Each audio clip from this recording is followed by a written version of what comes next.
tell me where you were educated? Well, I'm from Birmingham, so I was educated there from school, college, university was the first time I left Birmingham. So Birmingham's first school was St. Francis Primary School. Moved from there, went to 7 Road Primary School, which was in a completely different area. I moved when I was about 6, and then college I went to Matthew Bolton College. So, did you enjoy your time there? I did enjoy my time there. I met a few people. I met one of my closest friends. Yeah, I'd say I enjoyed my time there. Cool. So, can I have a brief summary of your employment since leaving full-time education? Well, after college I took 2 years out of education, and in that time I saved up some money. I was working full time. I saved up some money to get studio equipment when I had started renting out a studio where I did some of my own stuff, and me and a friend worked together and we recorded some of our own material, and as well as other people's material.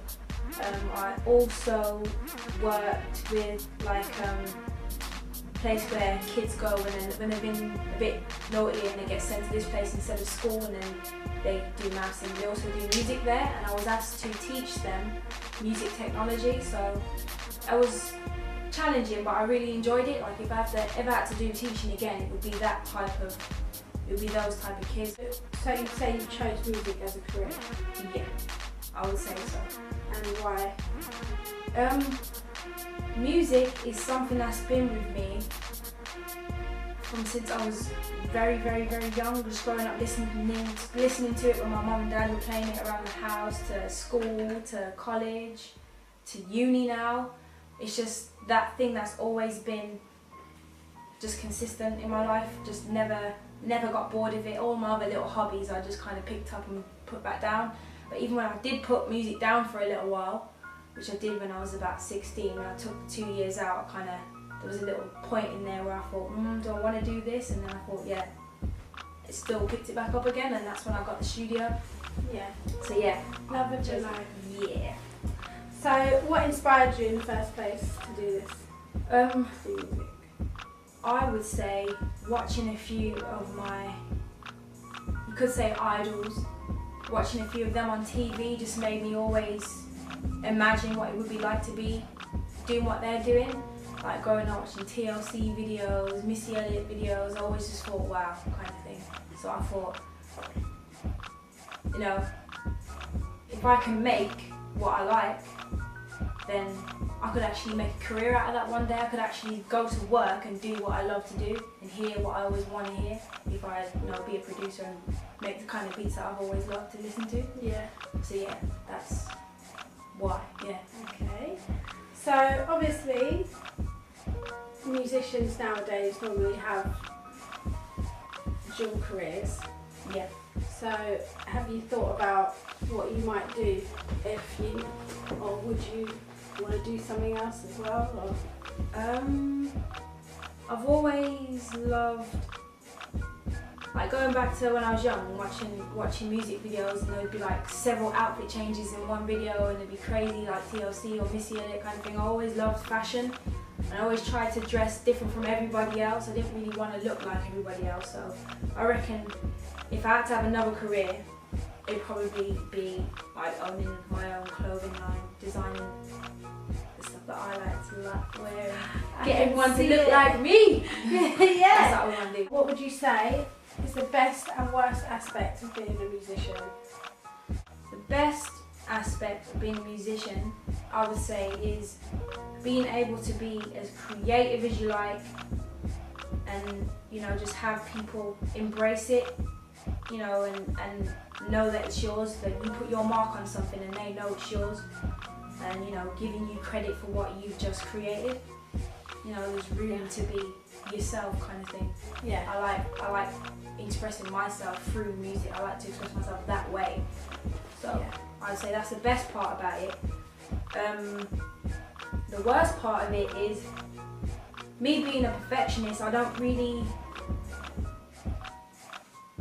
I don't really like, well, I know when I think something's perfect, I won't stop until I think it's perfect, but even when I think it's perfect, there's always going to be someone who doesn't think it's perfect. And you're like so much of a perfectionist that you want them to think it's perfect. So when they don't, it's like, and like if I get constructive criticism, I'm like, yeah, great.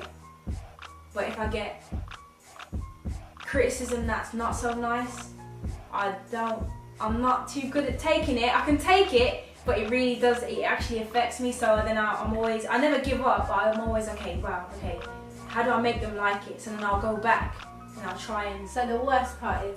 Yeah, being... perfectionist. Yeah. Yeah. The worst part is someone telling me that my thing isn't perfect because I'm such a perfectionist. What does your typical day consist of? My typical day is I wake up, the first thing I have to do is turn on my iMac and play music. Ever since I was young, for some reason I've had this thing where as soon as my eyes open in the morning, I hear a song in my head. It's never my music, it's always someone else's. It's weird, like I've always just done that, I don't know why. The first thought in the morning is a song. So I think that's where turning on my Mac comes from. I have to turn it on, even if I turn it on and walk away from it. Yeah. I always come back and then I'll log into my iTunes and I have to play music while I'm doing stuff. Yeah. So while I'm awake, music has to be playing, and then making a beat is a main part of my day. Writing music is a main part of my day. Yeah, just writing lyrics. Even when I'm travelling, I could be in the car, I could be on the tube, I'm always writing lyrics, even if it's just one-liners. And what do you use while you're on the train? What do you write on? I write on my iPod Touch, my notes. Yeah. I feel like I'm like an Apple commercial just promoting all Apple products. iPod. Yeah. That's music is always involved somehow in my day. Okay. So what would you say specifically satisfies you and challenges you about being an artist? Challenges me and satisfies me. It can be two different things. Okay. What challenges me is making something that I find it easy to make things that I like. If I hear it, I can make it. I make my beats I'll do a beatbox. I'll be in the kitchen beatboxing, and then as soon as I like it, I'll go upstairs and I'll make it. The hardest part is someone else telling me, okay, I need a beat that has this type of melody, it has this type of beat, it has an acoustic instrument in it, and it's got to be slow. It's got to be in 3-4 time signature. Like when I'm getting, it's like an order kind of thing, just delivering it. Yeah. Delivering it is the challenging part, but I love to do it. It kind of just helps me measure how good I am and how capable I am of doing something like that. So, if you could get any advice from a mentor on how to further your career, what would it be?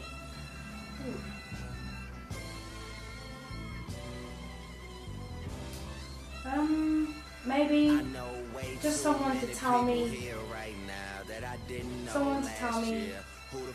when I'm making the wrong decision. As well as being a perfectionist, well, I think it's part of being a perfectionist as well. I always think that what I'm doing is the best thing, because I won't do it if I don't think it's the best thing to do. So sometimes, whether I like it or not, it's not always the best thing to do. So them telling me that it's not the best thing to do and giving me an alternative solution, that I can work with,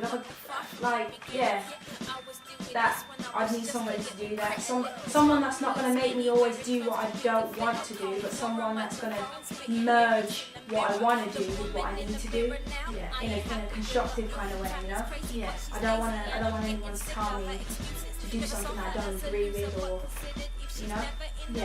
that's not in my beliefs, or anything like that. But I want good advice at the same time. Finally, what advice would you give to a student leaving school or university about life and the way of the world in relation to being an artist? Advice.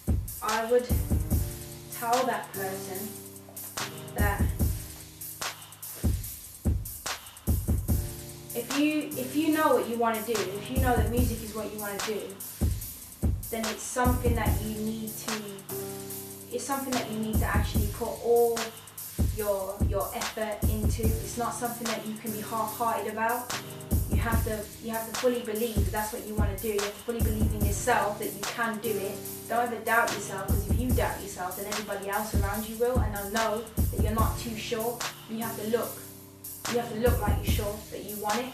If you don't look like you want it, then nobody's going to give it to you, kind of thing. Yeah. So I would say, be sure about yourself, be sure that that's what you want to do, and if you are sure that that's what you want to do, be persistent with it. If you're a producer, you need to keep making beats. You need to not just let them sit on your computer and not let anybody hear them. You know, I did that for a while and it didn't get me anywhere. Everybody, you know, knew I made beats, but nobody ever heard them. You know, so and then they don't believe. Yeah. They don't believe that it's just a title that you gave yourself, not a title that everybody else around you can give you. So be persistent with it. If you're a singer, always sing. You try and better yourself. Don't just think the level that you're at is fine, it's perfect. There's no such thing. So even if you are a perfectionist, there's no such thing as perfection. So keep trying, keep practicing, perfect your craft. Wow, thank you so much for lending me your time and your mouth. Yeah, thank you. You're welcome. Silent or vibrate, either way I'm irate, cause you've been getting irate about my friends on MySpace. Now you're up in my face without an explanation why you going out this late.